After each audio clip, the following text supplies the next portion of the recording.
Hello friends, आज की video में हम लोग जानेंगे फाइलम टीनोफोरा के बारे में। टीनोफोरा फाइलम के बारे में जानेंगे ऑल थिंग्स। ठीक है, तो हम लोग स्टार्ट करते हैं। देखिए, जो टीनोफोरा फाइलम था और जो नाइडीरिया फाइलम था, पहले दोनों फाइलम जो था ना वो एक ही था।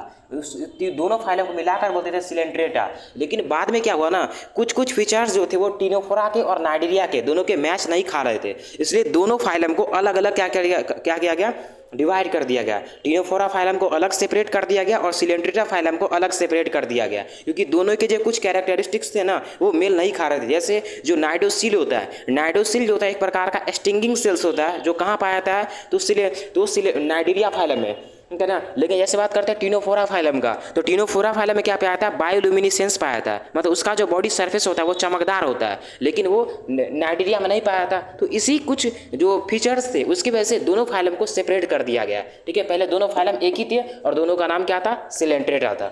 ठीक है, और हम लोग आगे जानते हैं फाइलम टीनोफोरा के बारे में हम लोग स्टडी करते हैं। देखिए, जो फाइलम टीनोफोरा था उसको हम कॉमनली क्या बोल देते हैं, कॉम्ब जेलीज बोल देते हैं, या इसी को हम सी वॉलनेट्स बोल देते हैं। ठीक है, इसको हम कॉमनली क्या बोलते हैं, कॉम्ब जेलीज या सी वॉलनेट्स बोल देते हैं टीनोफोरा फाइलम के एनिमल्स को। अब इसके हम जनरल कैरेक्टरिस्टिक्स को जानते हैं। जैसे इसका हैबिटेट क्या होता है, हैबिटेट का मतलब होता है ये कहाँ पाया जाता है। तो ये जो होता है एक्सक्लूसिवली मरीन होता है। क्या होता है ये, एक्सक्लूसिवली क्या होता है, मरीन होता है। ये सबसे वीवीआई, इसको आप लोग वीवीआई मार कर सकते हैं। जो टीनोफोरा फाइलम का जो एनिमल्स होते हैं वो क्या होते हैं, एक्सक्लूसिवली क्या होते हैं, मरीन होते हैं। मतलब कि मरीन का होता है समुद्र, मतलब ये क्या होते हैं, समुद्र में पाया जाता है, वो एक्सक्लूसिव मरीन होते हैं। अगला आता है body possesses 8 external rows on ciliated comb plates. इसका मतलब क्या होता है, इसका जो बॉडी होता है ना वो 8 पार्ट में डिवाइड होता है। मतलब ऐसे मान लेते हैं मैं इसका बना रहा हूँ, ये जैसे ये कोई एनिमल है, इसका जो बॉडी होता है ना वो 8 पार्ट में ऐसे डिवाइड होता है, ऐसे करके ऐसे ऐसे ऐसे डिवाइड होता है। 8 एक्सटर्नल रॉ,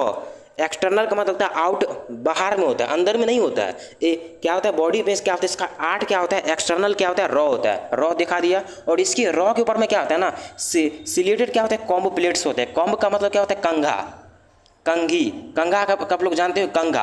कॉम्ब का मतलब क्या होता है, कंघा, मतलब इस जो 8 जो रॉ होते हैं उस रॉ पर क्या होते हैं, ऐसे ऐसे करके क्या होता है, मतलब कंघा जैसा क्या होता है, स्ट्रक्चर होता है, ऐसे करके कंघा जैसा स्ट्रक्चर होता है। कंघा, कंघा जैसा क्या होता है, स्ट्रक्चर होता है। इसके बॉडी सरफेस पर क्या होता है, 8 एक्सटर्नल रॉ होता है और उसके ऊपर में कंघा जैसा, कॉम्ब जैसा स्ट्रक्चर होता है। इसको हम कॉम्ब प्लेट बोलते हैं।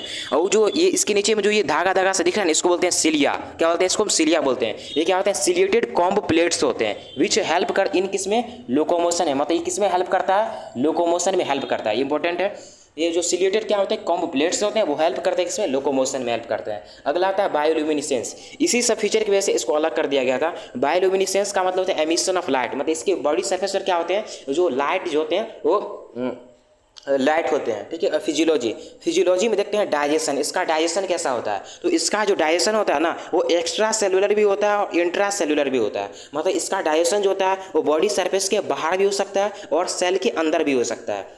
ये होता है डाइजेशन का मतलब। अगला होता है रिस्पायरेशन। तो रिस्पायरेशन जो होता है जैसे होता है वैसे ही, मतलब रिस्पायरेशन जो होता है ना वो डिफ्यूजन के थ्रू होता है। मतलब कॉमनली क्या होता है, बॉडी सरफेस से होता है, रिस्पायरेशन होता है ऐसे। अब बात करते हैं रिप्रोडक्शन का, मतलब ये रिप्रोड्यूस कैसे करता है। तो ये जो रिप्रोड्यूस करता है ना वो सेक्सुअली रिप्रोड्यूस करता है। कैसे रिप्रोड्यूस करता है, sexually, only and only sexually करता है। लेकिन पॉलीफेरा फाइलम की बात करते हैं तो वो कैसे रिप्रोड्यूस करता है, सेक्सुअली एंड एसेक्सुअली बोथ।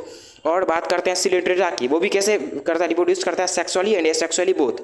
ठीक है ना, लेकिन ये कैसे रिप्रोड्यूस करता है, सेक्सुअली रिप्रोड्यूस करता है। और इसकी फर्टिलाइजेशन कैसा होता है, इसका फर्टिलाइजेशन जो होता है इसका वो इंटरनल होता है। मतलब इसमें कैसी फर्टिलाइजेशन होता है, इंटरनल फर्टिलाइजेशन होता है। और इसका डेवलपमेंट कैसा होता है, इनडायरेक्ट होता है। इनडायरेक्ट डेवलपमेंट का मतलब इसमें क्या होता है, लार्वल स्टेज होता है। मतलब पहले लार्वा बनेगा, लार्वा से क्या बनेगा, हमारा एडल्ट बनेगा, लार्वा से एडल्ट बनेगा, इसको बोलते हैं इनडायरेक्ट डेवलपमेंट। लेकिन डायरेक्ट एडल्ट ही, जैसे जो ह्यूमन की बात करते हैं, ह्यूमन क्या होता है, डायरेक्ट डेवलपमेंट होता है। मतलब उसमें क्या होता है, कोई ईग उग नहीं बनता है, डायरेक्ट क्या होते हैं, बच्चा पैदा होता है।